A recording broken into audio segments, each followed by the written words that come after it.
अस्सलाम वालेकुम दोस्तों, हम किस तरह से भृंगराज जड़ी बूटी को अपने घर में ग्रो कर सकते हैं, किस तरह से लगा सकते हैं, इसका मैं मुकम्मल व्लॉग आपके सामने रखने लगा हूं। तो ये मेरे हाथ में आप देख सकते हैं, ये भृंगराज जड़ी बूटी है। तो इसको हम कैसे अपने घर में लगा सकते हैं या फिर खेतों में कैसे ग्रो कर सकते हैं, तो इसके लिए मैं छोटी सी वीडियो बनाने लगा हूँ। तो आप ये देख लीजिए, इससे आपको मालूम पड़ जाएगा कि जो भृंगराज जड़ी बूटी है उसको हम घर में भी कैसे ग्रो कर सकते हैं। ठीक है जी। तो यहाँ पर सबसे पहले मैं यहाँ पर आ चुका हूँ, जहाँ पर मैंने इसको ग्रो करना है बस इस जगह पे। ठीक है जी। सबसे पहले भाई सब क्या करेंगे, हम इसके अंदर से कुछ बीज हैं वो यहाँ से हम निकाल लेते हैं। ठीक है जी। जो मैंने पहले व्लॉग बनाया था उसमें आपको ये मिल जाएगा कि इसके बीज कौन से हैं। ठीक है नहीं, आप यहाँ पे हैं ये भी कुछ बीज यहाँ पर इसके गिरे हुए हैं। ठीक है ना। तो बीज हम पहले इसके ना इस तरह से थोड़े से बीज यहाँ से इसको थोड़ा सा मसल के हाथ से छोटे छोटे करके, तो इसके बीज कुछ ना कुछ हम यहाँ से निकाल लेंगे। ठीक है, इस तरह से।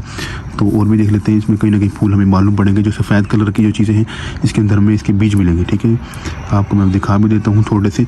तो इसके आपको इस तरह से इसको करेंगे ना, बीज ना भी निकले तो इस तरह आपने इसको कर लेना है। इससे क्या होगा कि इसके बीज ज़्यादा बीज हमें मिल जाएंगे। ठीक है, ज़्यादा मकदार में हमारा काम हो जाएगा। ठीक है, इस तरह से क्या करना है आपको, काफ़ी थोड़ी ज़्यादा की जरूरत नहीं। देखो यहाँ पर देखो जी, अब मैं थोड़ा जूम करता हूँ। देखो जी, ये छोटे छोटे काले काले मालूम हो रहे हैं, ये इसके बीज हैं। ठीक है, तो ये इस तरह से मैं इसके जो बीज हैं इसको मैं कुलेट कर लूँगा। यहाँ पर भी देखो, यहाँ पर भी इसके ये बीज पड़े हुए हैं, इन सबको मैं यहाँ से कुलेट कर लेता हूँ इस तरह से। आप इसको गमले वगैरह में लगा सकते हैं और खेतों में भी लगा सकते हैं। ठीक है, इस तरह से मैं इनको कुलेट करने के बाद क्या करूँगा भाई साहब, देखो ये जगह है जैसे, ठीक है, आप गमले में भी इसी तरह लगा सकते हैं। तो जहाँ पर मैं इसको थोड़ा थोड़ा यहाँ पर ना फेंक दूँगा। ठीक है, इस तरह से मैं थोड़ा थोड़ा यहाँ पर इस बीजों को इस तरह से फेंक दूँगा। फिर क्या करूँगा, थोड़ी सी यहाँ से कोशिश करूँगा कि गीली मिट्टी ही डाल दूँ, क्योंकि इनको नमी वाली चीज़ें बहुत ज़्यादा पसंद होती हैं। ये जहाँ पर नमी हो, जहाँ पर छाया हो, वहाँ पर ये अच्छा ग्रो कर जाता है। ठीक है जी, ये भी भृंगराज जड़ी बूटी है। आप इस तरह से सबसे बेस्ट तो यही तरीका है, इसके बीज लगाए जाएँ। ठीक है जी, अब बीज मैंने लगा लिए। अब इसकी मेरे पास टहनियाँ भी मौजूद हैं। ठीक है ना, वो टहनियाँ अंदर में गिर गई, वो देखो वो पानी अंदर गिर गई, तो उसको कोशिश करेंगे निकालने की, अगर निकाल सके तो देखो जी, आपने इसकी टहनियाँ भी मेरे ख्याल से यूज़ कर सकते हैं। ठीक है, तो आपने क्या करना है, इसकी टहनी को इस तरह से, टहनियों को इस तरह से भाई साहब आपने यहाँ पर लगा लेना है। यहाँ पर ये जगह थोड़ी सी सख्त सी मालूम हो रही है, अपनी नरम जगह पर कोशिश करना है लगाना है। ठीक है, इस तरह से।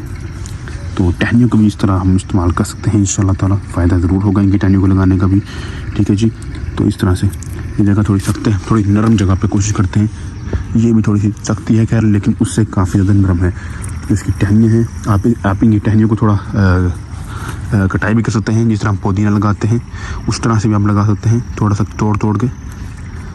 सब ये देखो, ये ज़मीन के अंदर जा नहीं रहा वैसे, चलो चला गया। तो कुछ टहनियाँ ये भी रह गई हैं भाई साहब। ये थोड़ा सा हम यहाँ पर आते हैं भाई साहब, यहाँ पर देखें जी, ये देखें, इस टहनी को आपने इस तरह से ज़मीन में ग्रो कर लेना है। तो इंशाल्लाह उम्मीद पूरी है कि ये कुछ अर्से बाद इसकी टहनियाँ भी हमारे काम आएंगी, यहाँ से भी भृंगराज की जड़ी बूटी वो बनना शुरू हो जाएगी। तो आप ये टहनियों में ट्राई करते, सबसे पहले तो अपनी कोशिश करने का आपको बीज मिल जाए। बीज सबसे बेनिफिट हैं, वो ज़रूर हो जाएंगे। तो लेकिन उससे ज़्यादा अगर वो ना मिले, तो अगर टहनियाँ मिल जाएँ तो टहनियाँ भी इंशाल्लाह ताला हमारे लिए फ़ायदेमंद होंगी यहाँ पर। ठीक है जी, इस तरह से हमने अपनी सारी टहनियाँ यहाँ पर ज़मीन के अंदर ग्रो कर देनी है। इस तरह से देखिए, मैंने सारी टहनियाँ ज़मीन के अंदर लगा दी। यहाँ पर हमारा भृंगराज की जो है वो इंशाल्लाह ताला कुछ अर्से बाद हमको यहाँ पर पौधे देखने को मिलेंगे यहाँ पर। तो इस तरह से भृंगराज की जड़ी बूटी लगाने के बाद मैं अपने यहाँ पर हाथ धो रहा हूँ। भृंगराज की जो जड़ी बूटी है वो किस तरह से ग्रो होती है वो इंशाल्लाह ताला आपको देखने को मिल गया है।